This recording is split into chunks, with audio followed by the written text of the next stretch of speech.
तेबे दर्शक बंधु भारत एवं वेस्टइंडिजर द्वितीय टेस्ट मैच रे भारतीय बैट्समैन मानक धुआंधार बैटिंग। तेबे भारत प्रथमे टॉस जीति बैटिंग करने निष्पत्ति नहीं। जसेस जयसवाल और केएल राहुल प्रथमे बैटिंग करने मैदान को ओह्लाइथिले। तेबे केएल राहुल 54टी बॉल खेली 38 रन हासिल करथिले।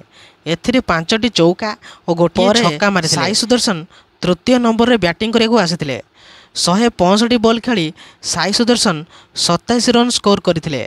एथिरे 12टी चौका मध्य मारिथिले। परे चतुर्थ नंबर रे कैप्टेन सुमन गिल बैटिंग करने आसी प्रथम दिन सुधा अपराजय रही 20 रन करथिले। तेबे जसेस जयसवाल खेल आरंभरू ओपनिंग करने आसी 173 रन करथिया बेले 22टी चौका मारिथिले।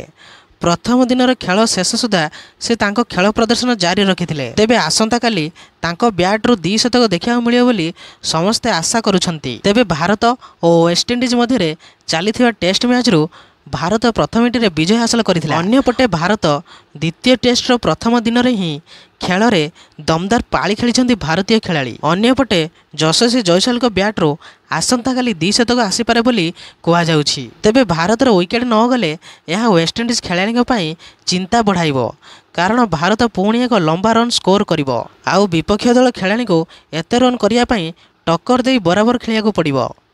तेबे यही प्रकार वीडियो देखापी आपण मैंने यही चैनल को सब्सक्राइब कर दिंतु, कारण यही प्रकार वीडियो आपण मैंने यही चैनल देखा पाइबे।